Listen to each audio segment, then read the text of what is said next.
한국은 우리 대일본 제국이 약 100년 전에 경찰 제도를 가르쳐준 후진국이잖아. 아니, 너는 도대체 언제적 생각을 하는 거야? 넌 정말 우물한 개구리 같구나. 한국은 전 세계적으로 치안 1위에 빛나는 안전국가야. 너 지금 누구를 바보로 아는 거니? 너 속고만 살았니? 일단 내 이야기 좀 들어봐. 한국의 치안은 세계에서 손꼽힐 만큼 뛰어납니다. 하지만 다른 나라들이 한국을 롤모델로 삼고 싶어도 국민성의 차이 때문에 도저히 따라할 수가 없다고 하는데요. 오늘 소개해드릴 사연은 딸과 함께 한국을 여행했던 일본 여성의 경험담입니다.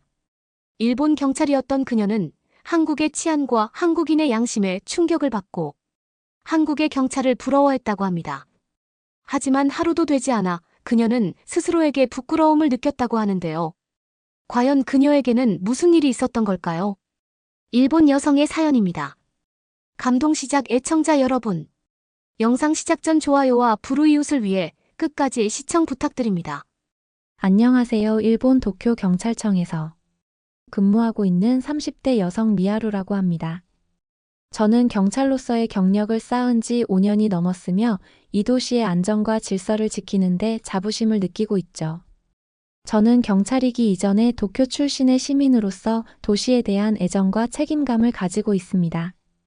경찰이 되기로 결심한 것도 사랑하는 이 도시를 좀 더 나은 곳으로 만들고 싶다는 열망 때문이었죠. 도쿄는 아름다운 도시지만 높아지는 범죄율 때문에 여러 어려움을 안겨주고 있습니다. 최근 몇 년간 범죄 발생 건수가 높아지는 경향을 보이고 있고, 특히 마약과 총기와 관련된 범죄가 큰 문제로 대두되고 있습니다. 때문에 저와 같은 경찰은 범죄를 예방하고 시민들을 보호하는 일에 최대한 집중하고 있죠.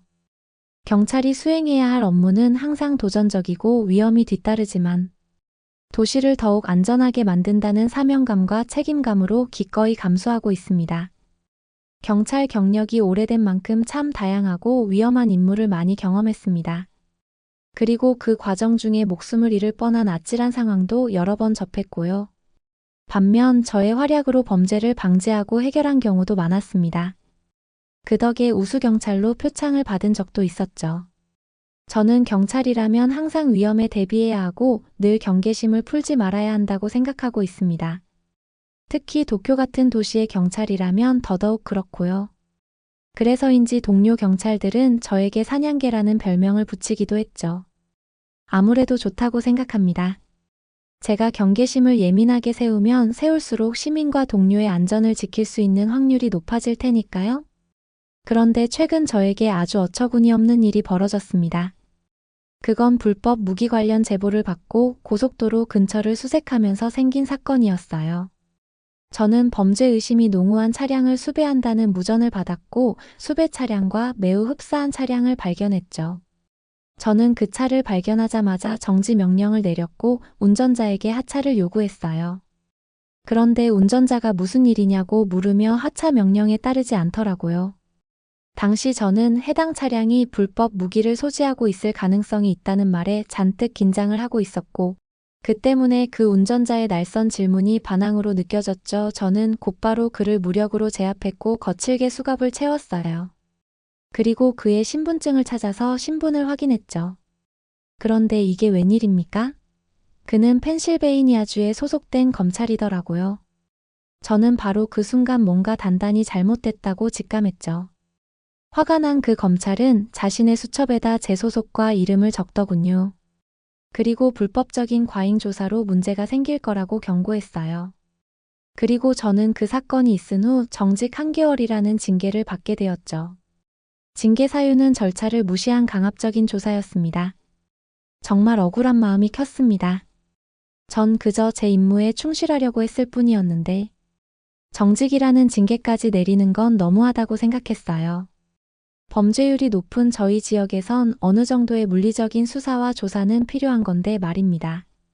하지만 제가 아무리 억울하다고 해도 돌이킬 수가 없는 일이었어요.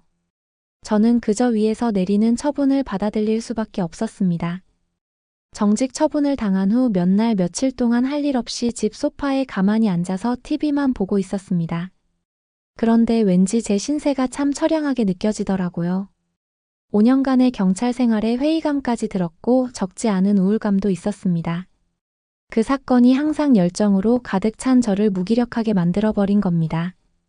그런데 그런 저를 가만히 지켜보던 딸애가 이참에 자신과 함께 한국으로 여행을 가보는 게 어떻겠냐며 뜻밖의 제안을 하더라고요. 이런 기회가 아니면 언제 해외여행을 가보겠냐면서 말이에요. 저는 딸아이의 제안에 비명을 지를 뻔했습니다.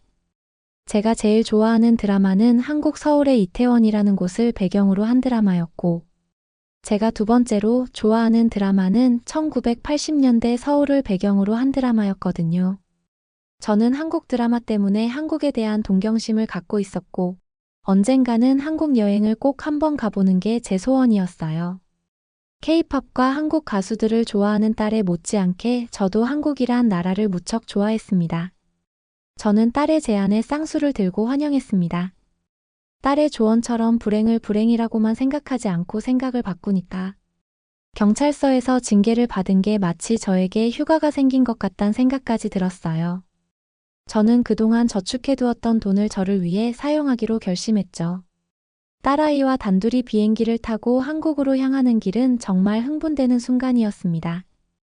저는 마치 어린 시절로 돌아간 것 같은 기분이었어요. 한국 여행은 지쳐있던 제 일상에 활력을 불어넣어 줄 거라고 믿어 의심치 않았습니다. 저희 모녀는 거의 자정에 가까운 시간이 되어서야 한국에 도착할 수 있었습니다.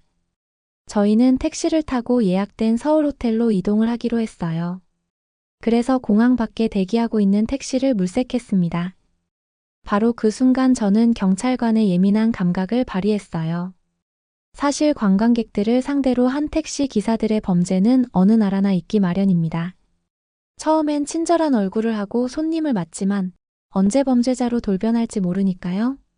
때문에 저는 어떤 택시를 골라야 할지 무척 고민이 됐어요. 자칫 잘못했다간 관광을 해보지도 못하고 먼지까지 탈탈 털릴지도 모르는 일이었으니까요. 그런데 딸애가 신중하게 택시를 고르고 있는 제게 고개를 절레절레 흔들며 푸념을 늘어놓더군요. 한국에선 택시 기사가 승객을 털어먹는 일은 없다면서 아무 택시나 빨리 골라 타자는 겁니다. 그러고는 딸애가 직접 택시를 잡더니 트렁크에 짐을 싣더라고요. 저는 딸의 조심성 없는 태도에 한숨이 나왔어요. 아직 어려서 세상이 무서운지 모른다고 생각했죠. 저희 도시에서 택시 기사가 강도로 돌변해 승객의 지갑을 강탈하는 범죄는 종종 일어나는 사건입니다. 저는 한국도 당연히 그런 범죄가 자주 일어날 거라고 판단했어요. 그래서 조심스럽게 택시를 선택하려고 했던 건데 철딱선이 없는 딸애가 제 계획을 망쳐버린 겁니다. 저는 기분이 들뜬 딸과는 다르게 잔뜩 경계심을 갖고 운전하는 택시기사를 주시했어요. 기사 모르게 핸드폰에 지도 어플까지 켜서 목적지로 정확하게 이동하는지 체크도 했죠. 그러다가 낌새가 조금이라도 이상하면 기사를 어떻게 제압하고 탈출해야 할지 머릿속으로 계속 생각하고 있었습니다. 하지만 그런 제 경계심이 무색할 만큼 택시기사는 무척 친절하고 신속하게 목적지까지 잘 데려다 주더군요. 딸아이는 그제야 굳은 인상을 편 저를 보고 고개를 절레절레 흔들더라고요. 엄마, 한국은 전 세계적으로 치안이 잘 되어 있는 나라라고. 밤에 아무 위험 없이 안심하고 돌아다닐 수 있는 유일한 나라가 바로 한국이라니까 엄마는 누가 경찰 아니랄까봐 쓸데없는 걱정을 하고. 그래, 딸의 핀잔에 무안해지고 말았죠. 어쨌든 저희 모녀는 호텔에 짐을 풀고 한국에서 어떻게 관광을 할지 신나게 계획을 세웠습니다. 그런데 갑자기 얼굴이 사색이 된 딸아이가 자기 주머니를 허둥지둥 뒤지는 게 아니겠습니까? 그리곤 자신이 핸드폰을 택시에다 두고 내린 것 같다며 머리를 감싸 쥐더라고요. 그런 딸을 보니까 한숨이 절로 나오는 겁니다. 평소에도 덜렁거리던 딸이었는데 한국에 오자마자 사고를 치고 만 것이었죠. 외국에서 핸드폰을 잃어버렸다는 건 꽤 심각한 일이었어요. 핸드폰을 새로 마련해야 한다는 것도 있었지만 그 안에 들어있는 각종 개인정보들과 사진으로 남겨진 추억들도 전부 잃어버렸단 뜻이니까요. 하지만 핸드폰을 찾을 희망은 버려야 했습니다. 핸드폰을 빼앗으려고 절도나 강도질을 하는 판국에 누가 공짜로 생긴 핸드폰을 찾아주겠습니까? 저는 딸아이에게 혼자 똑똑한 척은 다 했으면서 칠칠 맞게 핸드폰이나 흘리고 다니냐고 핀잔을 주었어요. 그러면서 잃어버린 핸드폰은 포기하라고 조언했죠. 한꺼풀이 죽은 딸애와 함께 호텔 밖을 나서려는데 로비에 있던 호텔 직원이 저희에게 다가와 혹시 핸드폰을 택시에 놓고 내리지 않았냐며 저희에게 묻는 게 아니겠습니까? 제가 맞다고 대답을 하자 택시 기사분이 딸이 놓고 내린 핸드폰을 발견했고 그 핸드폰을 서울 마포구의 어느 경찰서에다가 맡겨놓았다며 호텔로 전화를 걸어왔다는 겁니다. 그리고 저와 딸의 인상착의를 설명한 뒤 저희를 찾으면 핸드폰을 맡겨두었다고 말해달라고 부탁을 했다는 거였어요. 직원의 설명을 들은 저는 정말 깜짝 놀랐어요. 그건 정말 굉장한 경험이었습니다. 잃어버린 핸드폰을 슬쩍 주머니에 넣은 게 아니라 오히려 찾아주기 위해 경찰서에 맡겨두었다니요. 직업이 경찰인 제가 장담할 수 있습니다. 그건 정말 일본에선 절대 기대할 수 없는 일이었어요. 하지만 한국 택시 기사분은 기꺼이 그런 친절을 베푼 것이었죠. 저는 택시 기사분에게 사례라도 하고 싶다고 말했지만 호텔 직원은 택시 기사님이 굳이 연락처를 남기기 싫어하셨다면서 경찰서에 미리 말해놓을 테니 이튿날 찾으러 가면 될 것 같다고 말하더군요. 그리고 핸드폰을 되찾은 건 그저 한국에서 만난 작은 친절이라고 생각하라는 겁니다. 택시 기사를 잠재적 범죄자로 생각했던 제 생각이 얼마나 경솔했는지 부끄러워지는 순간이었어요. 핸드폰을 다시 찾을 수 있게 된 우리는 더욱 기쁜 마음으로 서울 관광을 시작할 수 있었습니다. 저희 호텔이 위치한 곳은 서울에서 유명한 번화가 지역이었어요. 한국의 젊은이들 뿐만 아니라 외국인 관광객들도 많이 찾는 곳이었죠. 그곳은 밤이 늦은 시각이었는데도 대낮처럼 밝았고 활력이 넘쳤어요. 저는 이렇게 늦은 시간에 이렇게 많은 사람들이 모여 있다는 게 무척 신선하게 느껴졌습니다. 사실 창피한 이야기지만 저희 도시에서는 해가 지고 나면 사람들이 집 밖으로 나오는 일은 좀처럼 드문 일이에요. 어둠이 깔린 거리를 나돌아다니는 사람들은 딱 두 부류입니다. 뭔가 못된 짓을 하려는 범죄자나 갈 곳이 없는 불황자뿐이죠. 경찰들도 밤 순찰은 꺼려할 정도로 말입니다. 하지만 치안이 안전한 나라인 한국은 그런 기미가 조금도 보이지 않았어요. 오히려 대낮보다 더 활기차 보였습니다. 안심한 저희 모녀는 불야성 같은 밤거리를 구석구석 돌아다녔고 분위기 좋은 바에서 맥주도 한 잔씩 나누어 마셨어요. 그런데 그때였습니다. 딸과 함께 즐거운 시간을 보내던 술집에서 작은 소란이 일더군요. 그곳에서 술을 마시던 취객이 직원에게 시비를 걸며 소동을 피우는 겁니다. 직원은 술에 취한 손님을 침착한 태도로 응대했지만 그는 점점 이성을 잃기 시작했어요. 고성을 내지르거나 공격적인 행동으로 사람들을 위협하더라고요. 그런 소동이 한참이나 이어졌고 저는 혹시나 괜한 봉변을 당할까 싶어서 가게를 빠져나가야겠다고 생각했어요. 그런데 얼마 후 신고를 받은 경찰들이 출동을 했고 술에 취한 그를 진정시키기 시작했습니다. 그럼에도 불구하고 인사불성이 된 그 사람은 경찰들에게 삿대질을 하며 흥분을 가라앉히지를 않더군요. 심지어는 테이블 위에 놓여있던 병을 거꾸로 쥐고 휘두르기까지 했어요. 그 광경을 본 순간 저는 이 사태가 무척 심각해졌다고 생각했어요. 이 정도면 코드 블루 상황이라고 봐도 충분했습니다. 코드 블루는 매우 심각한 위협이나 위험한 상황을 나타내는 도쿄 경찰 코드 중 하나입니다. 이 코드는 즉시 도움이 필요하다는 의미를 가지며 경찰들 사이에서 긴급 상황을 통보하기 위해 사용되고 있어요. 즉 경찰이 물리적인 방법을 사용해도 아무 상관이 없다는 뜻이었죠. 하지만 그는 경찰 앞에서 위협적인 행동을 멈추지 않았고 저는 그 취객이 경찰의 총을 맞고 쓰러질 거라고 생각했어요. 만약 저였다면 바로 그렇게 제압을 했을 테니까요. 그런데 한국 경찰은 제 예상과는 완전히 다르게 행동을 하더군요. 그들은 이성을 잃은 그에게 계속 부드러운 말투로 대화를 시도하는 행동을 멈추지 않았어요. 마치 떼를 쓰는 어린애를 달래는 것처럼 말이에요. 저는 한 손에 무기를 든 취객에게 총을 꺼내지 않는 한국 경찰들이 너무 무능력하다고 생각했습니다. 빨리 조치를 취하지 않으면 엉뚱한 사람이 다칠 수도 있으니까요.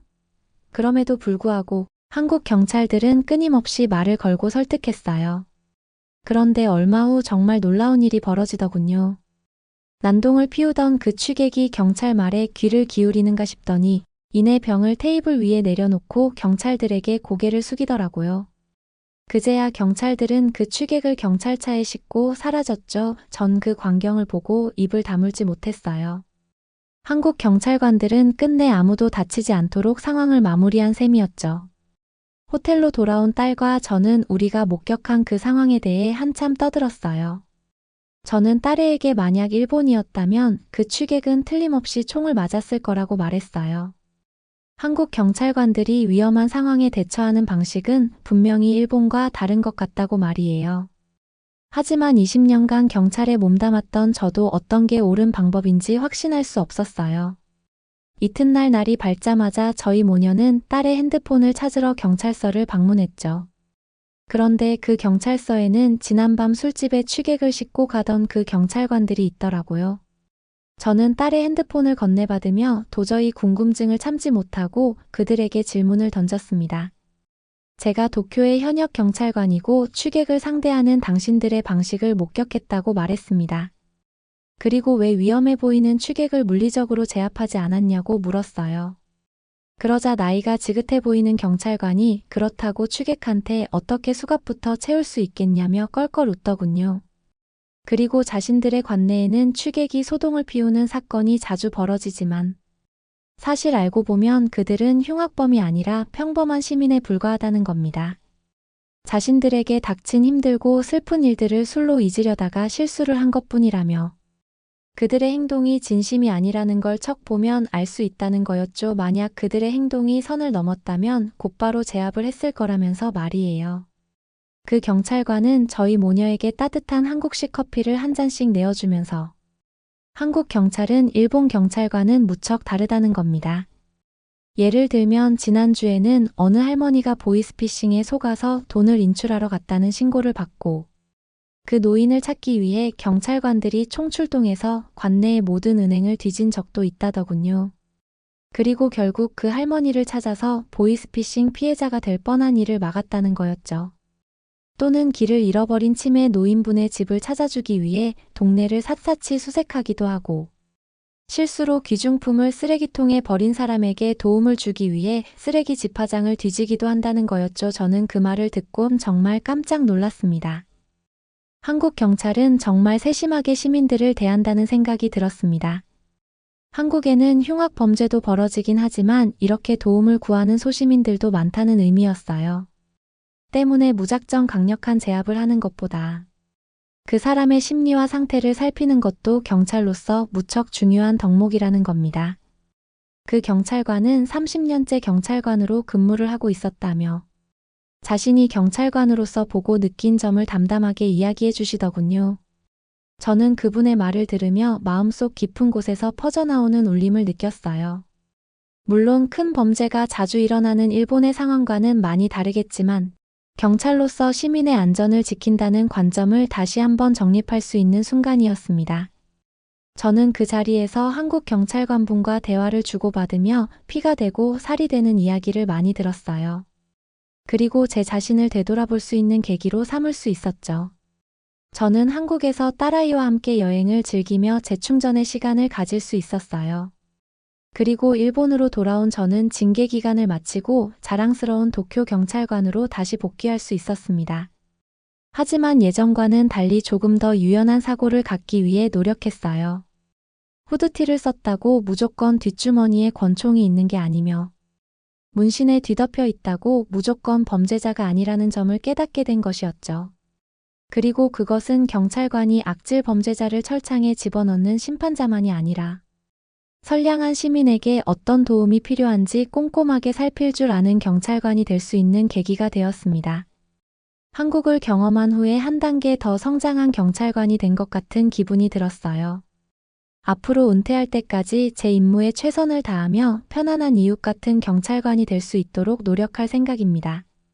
제게 긍정적인 영감을 준 한국과 한국 경찰관들에게 경의를 표합니다. 여러분은 이번 사연을 통해 어떤 것을 느끼셨나요? 딸과 함께 한국을 여행했던 일본 여성의 사연이었습니다. 그녀는 경찰 일을 하면서 많은 사건을 겪었던 만큼 한국 여행에서 모든 순간 긴장의 끈을 놓지 않았습니다. 하지만 의심스러웠던 택시기사에게 지갑을 무사히 돌려받는 등 한국의 치안과 한국인의 양심은 그녀의 상상 이상으로 뛰어났는데요. 그 결과 한국의 경찰이 부럽다는 생각이 들기도 했지만 한국의 경찰들도 많은 헌신을 하고 있다는 사실을 알게 되면서 스스로를 돌아보는 반성의 시간을 갖게 되었습니다.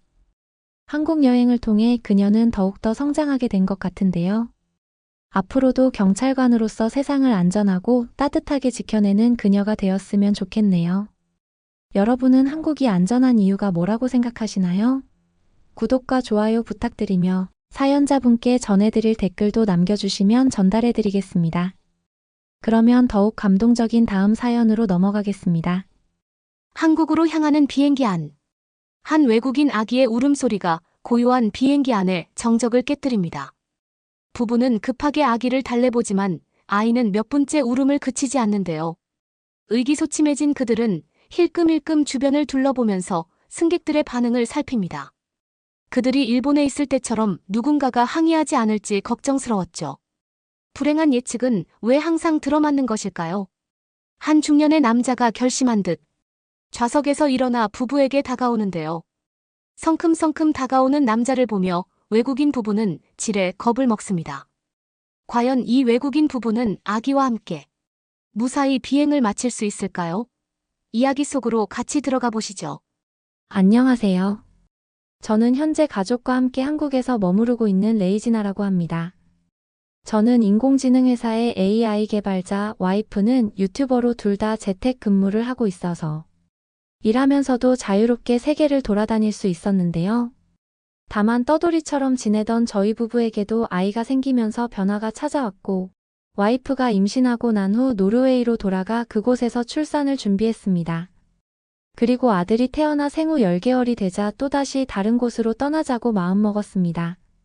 어차피 나중에 아이가 유치원에 들어가게 되면 장성해서 성인이 될 때까지는 노르웨이에서 쭉 살아야 하는데 그럼 한동안 저희의 자유로운 삶도 포기해야 했습니다.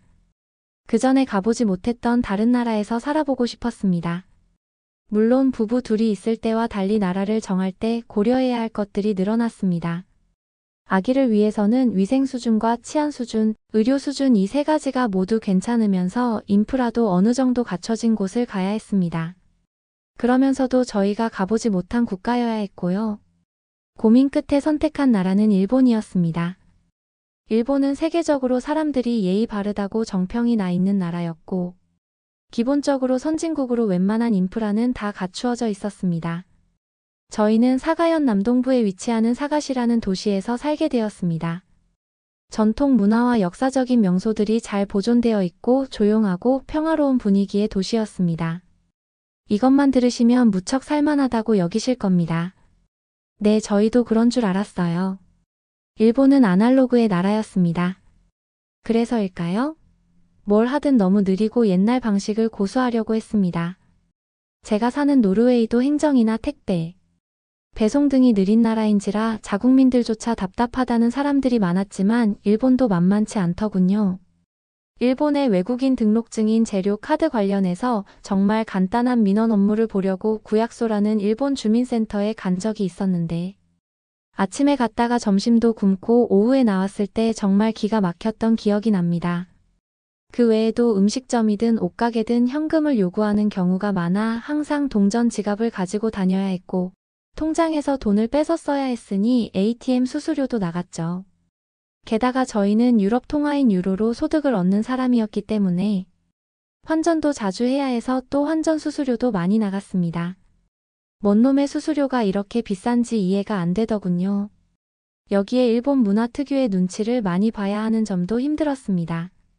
일본은 흔히 말해 조용하고 예의 바르다는 이미지가 있었는데 그 이미지 이면에는 민폐를 끼치면 안 된다라는 사고 방식이 강하게 자리 잡고 있었습니다. 문제는 이게 남한테도 만만치 않게 깐깐하다는 겁니다. 일례로 예를 들자면 일본의 전철과 버스는 지나칠 정도로 조용합니다. 만약 전화라도 울린다 치면 사람들이 모두 무시무시한 얼굴로 그 사람을 째려보죠. 저도 급한 연락이 와 어쩔 수 없이 작은 목소리로 소곤거리며 통화를 한 적이 있었는데 중년의 아주머니께서 매서운 눈으로 저를 째려봐 식은 땀이 흐르더군요. 물론 공공장소에서 큰 소리로 떠들면 안 되겠지만 부득이한 상황은 이해해주면 참 좋을 텐데 매정하게도 그런 부분에 있어서 배려가 없더군요.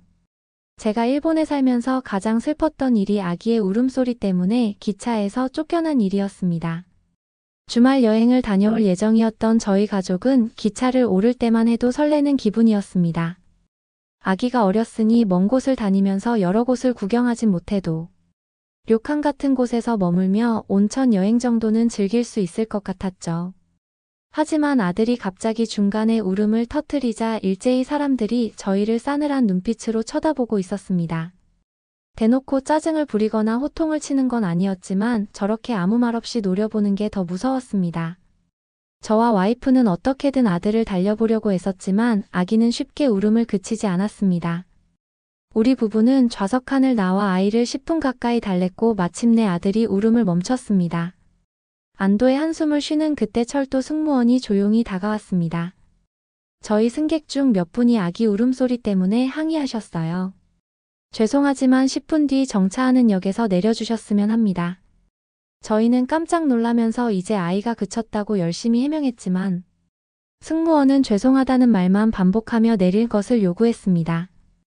결국 저희는 다음 역에서 내릴 수밖에 없었습니다. 기가 막혔습니다. 아무리 아기가 울었다고는 하지만 이게 이렇게 내칠 일인가요?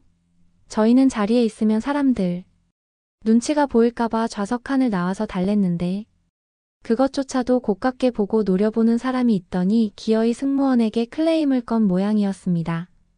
결국 저희는 택시에 5,000엔 그러니까 한국 돈으로 약 5만 원 이상의 돈을 지불하고 겨우 여행지에 도착했습니다.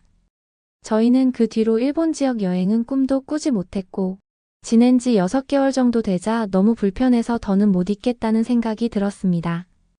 저희는 예전에 살았던 폴란드로 떠날 생각이었습니다. 저희 부부가 결혼한 이후 처음으로 갔던 나라를 또 가게 되는 것이었는데 어쩔 수 없었던 것 같습니다. 의료시설, 인프라 등을 고려해서 가족이 함께 지내기에는 그나마 괜찮은 도시였으니까요. 폴란드로 가기 전 저희는 한국에 들러 일주일간 관광을 하고 갈 생각이었습니다.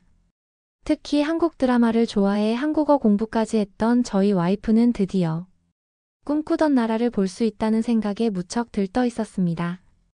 저희 와이프가 이토록 한국을 좋아하면서도 거주지로 택하지 않았던 이유는 한국과 일본이 서로 옆이다 보니 나라 정서가 비슷하지 않을까라는 우려 때문이었습니다. 일본 기차를 탔을 때와 또 비슷한 일이 생길까봐 무척 두려워했습니다. 그래서 그냥 여행지로서만 짧게 즐기기로 마음먹은 것이죠.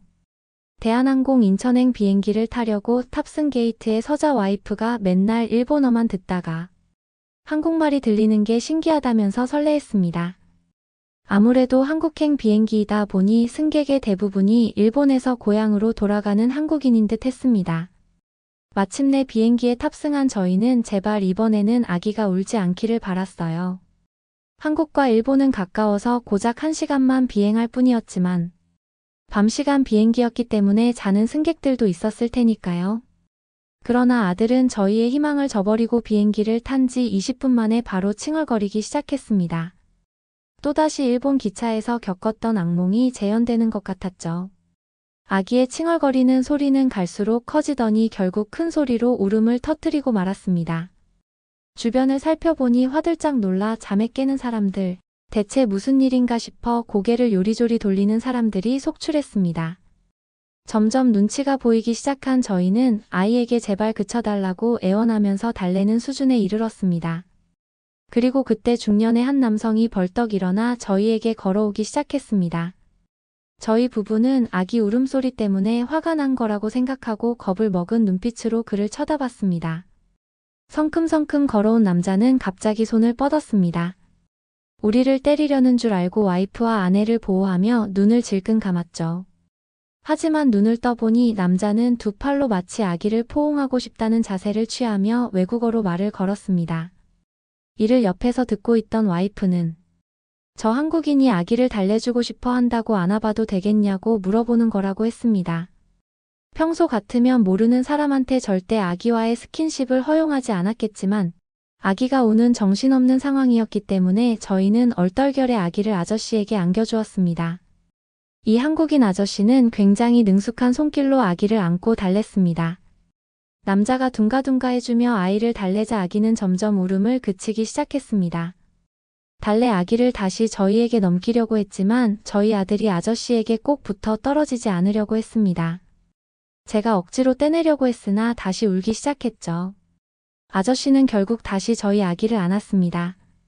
그런데 그때 갑자기 한 여성이 또 벌떡 일어나 저희 쪽으로 걸어왔습니다. 그녀는 아저씨에게 말을 걸더니 자기가 안겠다는 듯 손을 뻗었습니다. 그리고 잠시 저희 쪽으로 고개를 돌리면서 영어로 괜찮으시죠? 라고 물었죠. 아마도 아저씨가 힘드신 것 같아 도와주려는 듯 했습니다. 저희가 고개를 끄덕이며 승낙하자 아들을 받아든 여성은 아저씨가 한 것처럼 능숙한 손길로 아이를 안으며 한국어로 자장가를 불렀습니다. 그녀는 작은 소리로 자장가를 부르고 있었지만 작은 소리에도 예민하던 일본인들을 생각하면 한국인 승객들도 똑같지 않을까 싶어 걱정되어 주변을 둘러보았습니다. 그러나 놀랍게도 그들은 이어폰을 착용하고 영화를 보거나 귀마개를 착용하고 잠드는 등 본인 할 일에 집중했고 어떤 분들은 아기가 점점 잠드는 모습을 보며 미소를 짓고 있기까지 했습니다. 저희를 째려보는 사람은 아무도 없었죠. 마침내 아기가 완전히 잠이 들자 그녀는 저희에게 아기를 다시 안겨주었습니다. 우리는 그녀에게 감사하다고 말했습니다. 이렇게 한국 승객 3명의 도움, 그리고 나머지 승객들이 저희를 배려해준 덕분에 무사히 한국에 도착할 수 있었죠. 정말 감사하게도 저희는 선물도 받았는데요. 도착하기 10분 전 아까 그 남성분께서 저희에게 다가와 선물이라며 담요 같은 것을 하나 건넸습니다. 그는 이 물건을 포대기라고 한다면서 와이프가 직접 만든 것이라고 이야기했습니다. 저희는 깜짝 놀라 이런 귀한 걸 받을 수 없다고 거절했습니다. 포장이 되어 있는 걸 보면 분명 누군가에게 선물하기 위한 용도 같았는데 그런 선물을 저희가 받을 수 없었죠. 그 남자는 자기 집에 많으니 괜찮다면서 계속 저희에게 건넸기 때문에 거절하기가 힘들었습니다. 감사하는 마음으로 선물을 받자 곧 남자는 휴대폰으로 영상을 찾아 어떻게 사용하는지를 보여줬습니다. 이 물건이 있으면 아기를 쉽게 재울 수 있을 거라 이야기했죠. 인천에 도착한 다음 날 저희는 이 포대기라는 걸 써봤습니다. 본래 저희는 한국에서 유모차를 렌탈할 생각이었지만 포대기를 메고 다니니 아기가 전혀 투정을 부리지 않아 한국에 있는 내내 이 포대기를 애용했어요. 그리고 일주일 동안 한국에서 시간을 보내면서 한 가지 결정을 내렸습니다. 폴란드가 아닌 한국에서 단기간 살아보기로 결심한 것이죠. 아이와 함께 다녀보니 한국은 옆 나라이면서 일본과 확연하게 다른 게 알겠더군요. 한국 사람들은 큰 소리로 통화하지 않는 이상 작은 말소리 정도는 대중교통을 이용해도 그다지 예민하지 않았고 아기가 신이 나 웃음소리를 내도 째려보기보다는 사랑스럽다는 듯이 쳐다보는 어르신들도 많았어요. 저는 이런 나라라면 거주하면서 아이를 키워도 되지 않을까 싶었어요. 일단 한국은 180일 동안 무비자 입국이 가능한 나라이기 때문에 6개월 동안 살아본 뒤 노르웨이로 돌아가 결정을 내릴 예정입니다. 어차피 비자를 새로 발급받으려면 노르웨이에 한 번은 돌아가야 했으니까요. 저희는 현재 2달 동안 한국에서 지냈는데 아마도 큰 변수가 생기지 않는 이상 한국을 다시 찾게 될 것 같네요. 그러면 더욱 재미있는 다음 사연으로 넘어가겠습니다. 스위스의 한 공항. 스위스 승무원인 여성이 다른 승무원 동료들과 이야기를 나눕니다. 넌 이제 하다하다 갈 데 없어서 한국 항공사에 가? 그냥 이 정도면 미안하지만 승무원 그만두고 다른 일 알아보는 게 어때? 친구들이 무시하는 분위기인데요. 하지만 무시당하는 승무원 여성은 별 신경을 쓰지 않습니다. 어쩌다가 이 승무원은 한국을 간다고 하는 걸까요? 어떤 사정이 있었는지에 대한 사연 시작하겠습니다. 안녕하세요. 로제입니다. 불과 몇 년 전이지만 마치 하루하루가 정말 평생 같고 지옥 같았던 그때로 돌아가 보겠습니다. 2020년은 팬데믹과 함께 시작되었습니다. 저는 스위스에서 네덜란드로 향하는 비행기에서 승객들에게 서비스를 제공하면서 구름이 높은 곳에서 동료들과 함께 새해를 맞이했습니다. 기내 조명이 어두워지고 비행기 엔진의 부드러운 윙윙거리는 소리가 배경에 깔렸으며 멀리 보이는 도시의 불빛이 평온한 그림을 그렸습니다. 그때는 세상이 혼돈의 위기에 처해 있다는 사실을 거의 알지 못했습니다. 3월 중순쯤 되자 정체불명의 바이러스에 대한 속삭임은 귀를 의심케 하는 헤드라인으로 바뀌었습니다. 전 세계는 도시가 봉쇄되고 국경이 폐쇄되는 상황을 믿지 못한 채 지켜보았어요. 북적이는 활동의 중심지였던 공항은 하룻밤 사이에 유령 도시가 되었습니다. 항상 제한식처였던 하늘은 이제 출입 금지가 되었습니다. 제가 수년간 몸담았던 델타항공은 운항을 중단하기 시작했습니다. 동료들과 저는 이것이 일시적일 거라는 희망에 매달렸습니다. 하지만 몇 주가 지나고 몇 달이 지나자 현실이 닥쳐오기 시작했습니다. 정리해고가 시작되었고 끈끈하게 뭉쳐있던 승무원들이 뿔뿔이 흩어지기 시작하면서 각자가 뒤집어진 세상에서 제자리를 찾으려 애쓰고 있었습니다. 공식 통지서를 받던 날을 기억합니다. 손에 든 종이의 무게가 보기보다 훨씬 더 무겁게 느껴졌어요. 유감스럽게도 라는 문구가 흐릿해지면서 눈물이 쏟아졌습니다. 그토록 열심히 일해온 꿈의 직장과 그 직장을 중심으로 쌓아온 삶이 제 소나기에서 빠져나가는 것 같았습니다. 역시 그 순간보다는 밤이 되면 가장 힘들었습니다. 토론토에 있는 저희 아파트의 정적은 비행기 기내의 익숙한 소리와 극명한 대조를 이루었습니다. 동료들의 웃음소리, 승객들의 수다, 광활한 하늘을 떠올리게 하는 가끔씩의 난기류도 그리웠습니다. 제 가장 친한 동료 세르비나는 중국의 동방항공, 추비르는 일본의 항공사에 취직을 했습니다. 저는 두 군데 지원을 했지만 떨어졌었고 저의 생활은 더욱더 암울해졌습니다. 하지만 절망 속에서도 한 줄기 희망이 떠올랐습니다. 다른 회사 승무원 중 한 명이 한국에서의 기회를 언급했습니다. 처음에는 말도 안 되는 생각처럼 보였습니다. 팬데믹 상황에서 지구 반대편으로 이사한다고요?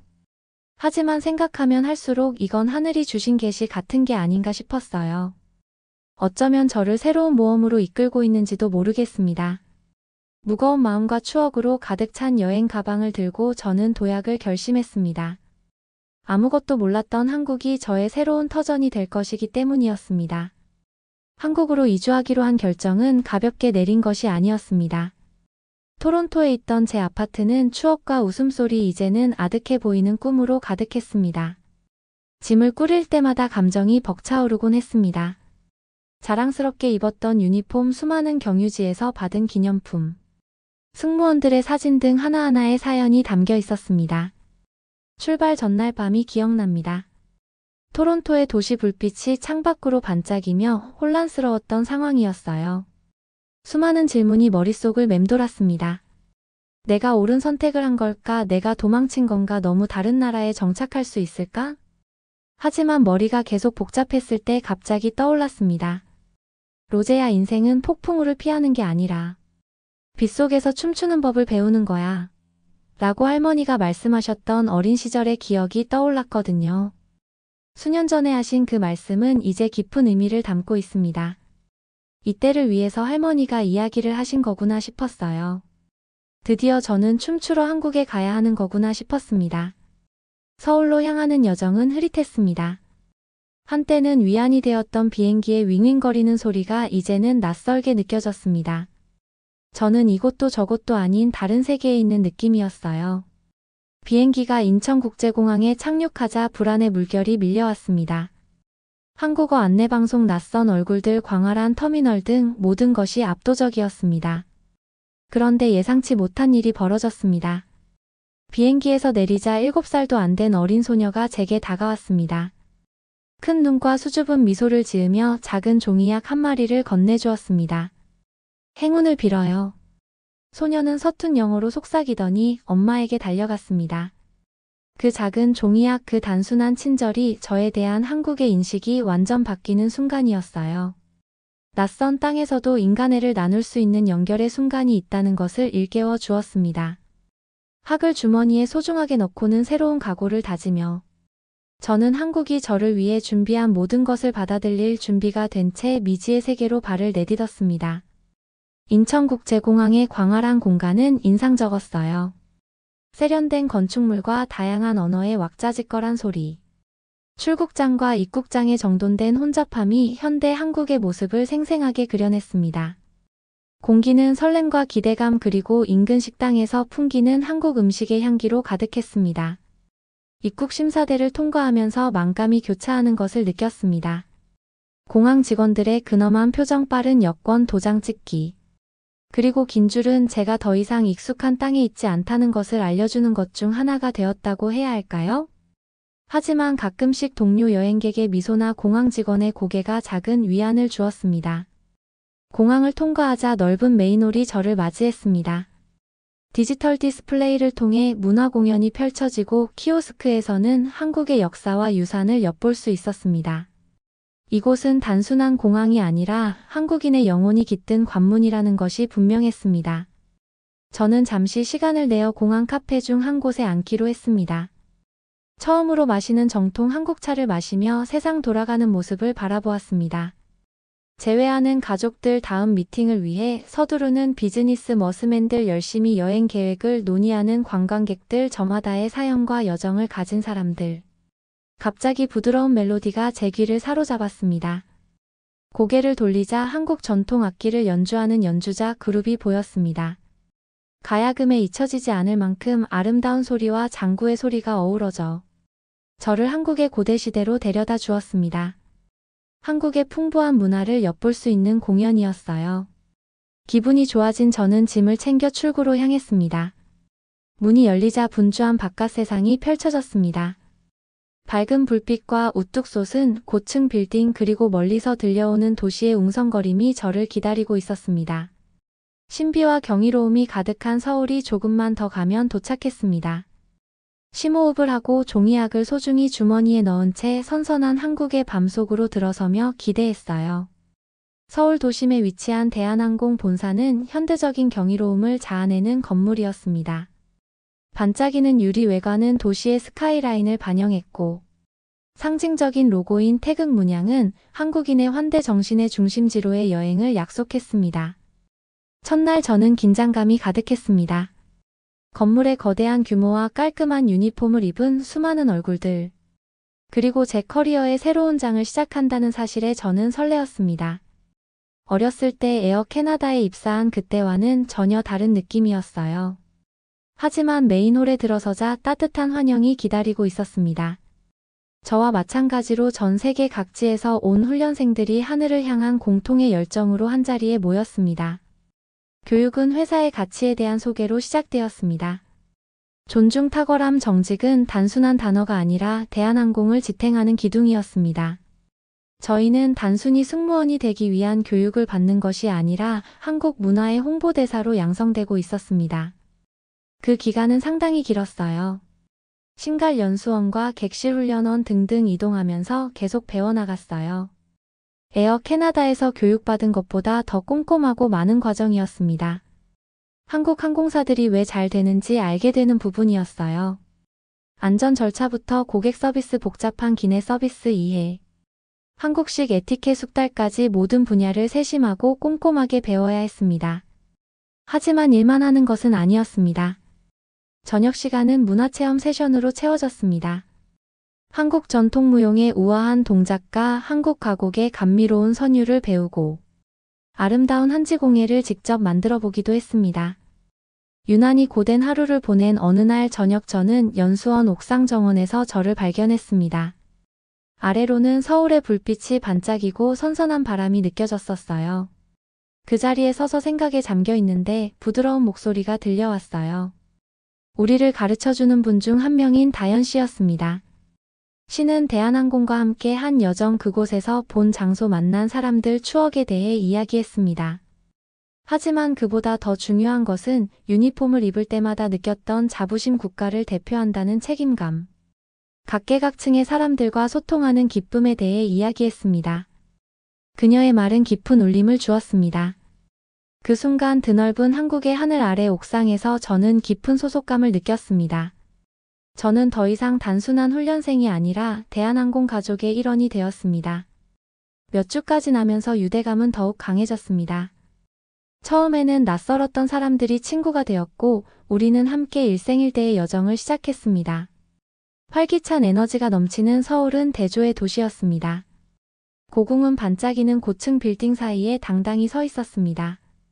전통 찻집과 현대적인 커피숍이 공존했습니다.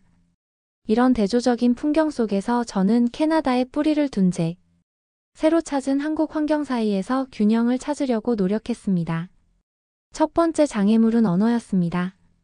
대한항공에서의 연수가 기본적인 토대를 마련해 주었지만 번화한 서울거리에서 일상적인 대화를 나누는 것은 또 다른 문제였습니다.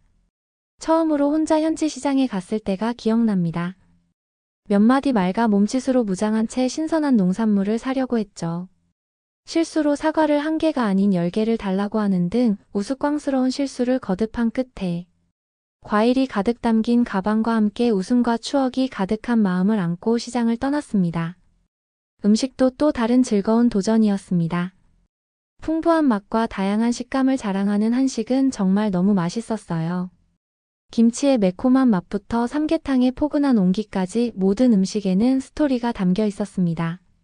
어느 날 저녁 다현 씨가 저를 집으로 초대해 저녁 식사를 대접했던 기억이 납니다. 식탁에는 사랑과 정성으로 차려진 다양한 요리가 가득했습니다.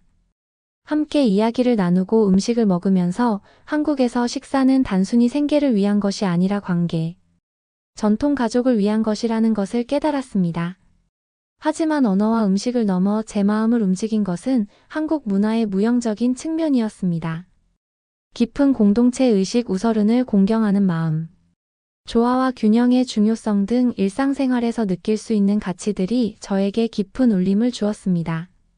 인사할 때 고개를 살짝 숙이고 전통 다도의 차분함을 즐기고 심지어 지역 축제에 참여해 한복을 입고 전통북의 리듬에 맞춰 춤을 추는 저를 발견했습니다.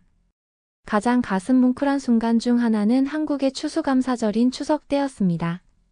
다현의 가족은 저를 집으로 맞아주었고 함께 조상님께 차례를 지내며 지난 이야기를 나누고 좋은 이야기를 해주었어요. 여러 가지 음식들을 대접해 주셨는데 저는 송편이라는 떡이 너무 맛있었어요. 다현 씨의 가족들의 따뜻한 품에 안겨 그 자리에 서 있는 동안 저는 정말 너무 행복했어요. 이게 한국인의 정인가 싶었으니까요.